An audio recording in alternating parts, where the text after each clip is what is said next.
Hello friends, welcome to my channel everyday Chhaya. આજે આપણે બનાવીશું એક વેઇટ લોસ રેસીપી, અને જે આપણે એર ફ્રાયરમાં બનાવીશું, જેથી તે એકદમ હેલ્ધી બનશે. તો ચાલો શરૂ કરીએ. આ માટે આપણે એક મોટું બાઉલ લઈ લઈશું, અને એમાં મેં પહેલેથી જ બધા વેજીટેબલને ધોઈ અને કટ કરીને રાખ્યા છે. મેં અહીં થોડા બ્રોકલીના પીસ લઈ લીધા છે. તમે બ્રોકલીની જગ્યાએ ફ્લાવરનો પણ ઉપયોગ કરી શકો.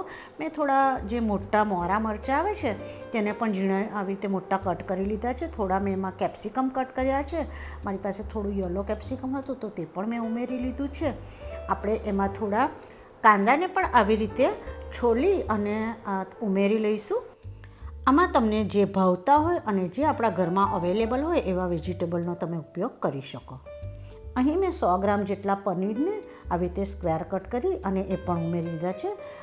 હવે મેં એમાં રતાળું એટલે કે પર્પલ યામ, જેને ધોઈ સારી રીતે લૂછી અને ઉપરની સ્કીન કાઢી અને કટ કરી લીધો છે. અને મેં મારી પાસે એક શક્કરિયું હતું તો તેને પણ આવી રીતે કટ કરી ગોળ ગોળ કટ કરી અને ઉમેરી લીધું છે. હવે આપણે એમાં એક મોટી ચમચી ઘટ્ટ એવું થોડું હોય એવું દહીંનો ઉપયોગ કરીશું, તો એ આપણે લઈ લઈશું. તમે હંકળનો પણ ઉપયોગ કરી શકો. અને હવે એમાં હું 2 થી 3 નાની ચમચી જેટલો આપણે એમાં બેસન એટલે કે ચણાનો લોટ ઉમેરી લઈશું. હવે આપણે એમાં લસણની પેસ્ટ અથવા તો ઝીણું ઝીણું કટ કરેલું લસણ ઉમેરી લઈશું. મેં અહીં આદુને છીણીને ઉમેર્યું છે. તમે આદુની પેસ્ટ પણ ઉમેરી શકો. હવે આપણે એમાં થોડો મરીનો પાવડર, થોડો ચીલી ફ્લેક્સ, થોડો ઓરિગેનો અને લીલા ધાણાને કટ કરી અને એ આપણે એમાં ઉમેરી લઈશું. તમારે ચીલી ફ્લેક્સ અને મરીનો પાવડર તમે જેટલું તીખું ખાતા હોય એ પ્રમાણે ઉમેરવો. મેં અહીં મારી પાસે થોડું લીલું લસણ સમારેલું હતું તો મેં એમાં એડ કરી લીધું છે, જે એકદમ ઓપ્શનલ છે. હવે આપણે એમાં ટેસ્ટ પ્રમાણે થોડું મીઠું ઉમેરી લઈશું. હવે આપણે બધી જ વસ્તુઓને સારી રીતે મિક્સ કરી લઈશું. આપણે હાથથી અને જો સારી રીતે મિક્સ કરશું તો બધી જ આપણા જે મસાલા અને દહીં છે તે બધું એક સારી રીતે વેજીટેબલ ઉપર કોટ થઈ જશે. અહીં મેં થોડો કલર માટે લાલ મરચું ઉમેર્યું છે અને થોડો એવો મેં એમાં ધાણા જીરું પાવડર ઉમેરી લીધો છે. આપણે એને ફરીથી સારી રીતે બધું બરાબર મિક્સ કરી લઈશું.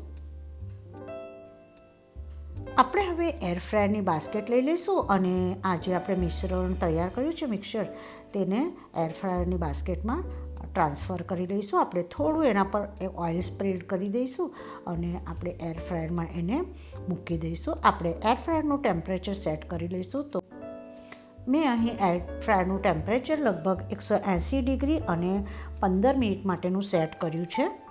લગભગ 8 થી 9 મિનિટ જેવી થવા આવી છે. તો હવે ફરીથી આપણે એર ફ્રાયરનું બાસ્કેટને ખોલી અને એને બધા વેજીટેબલને સારી રીતે ઉપર નીચે મિક્સ કરી લઈશું, જેથી કરીને આપણા વેજીટેબલ બધી બાજુથી સરખી રીતે કૂક થાય. 15 મિનિટ પછી આપણે એર ફ્રાયરને ખોલીને જોઈશું તો મને થોડા વેજીટેબલ હજી ક્રિસ્પી નથી લાગ્યા. તો ફરીથી હું એર ફ્રાયરનું ટેમ્પરેચર 180 ડિગ્રી અને 10 મિનિટ માટે સેટ કરી લઈશ. હવે લગભગ 7-1 મિનિટ થઈ ગઈ છે. તો ફરીથી હું એર ફ્રાયરનું બાસ્કેટ ખોલી અને આપણા જે રતાળું અને શક્કરિયા છે તે આવી રીતે નાઇફથી ચેક કરી લઈશ કે ચડી ગયા છે કે નહીં. તો આપણા શક્કરિયાને એકદમ સરસ ચડી ગયા છે. આપણા વેજીટેબલ પણ એકદમ ક્રિસ્પી થઈ ગયા છે. તો હવે આપણે એર ફ્રાયરની બાસ્કેટને કાઢી લઈશું. મને અહીં લગભગ 15 અને 7 22 મિનિટ જેવી થઈ છે આ વેજીટેબલને ક્રિસ્પી કરતાં. તમે જોઈ શકો છો કે આપણા વેજીટેબલ એકદમ સરસ થઈ ગયા છે. તો આને તમે વેઇટ લોસ તરીકે અથવા તો ક્યારેક આપણને સાંજે બહુ ખાવાની ઈચ્છા ન હોય અને ઝટપટ કાંઈ બનાવવું હોય તો ફટાફટ આપણે એને બનાવી શકીએ. Thank you for watching my channel. અને જો તમને મારી રેસિપીઓ ગમતી હોય તો લાઈક, શેર અને સબસ્ક્રાઈબ એકદમ ફ્રી છે.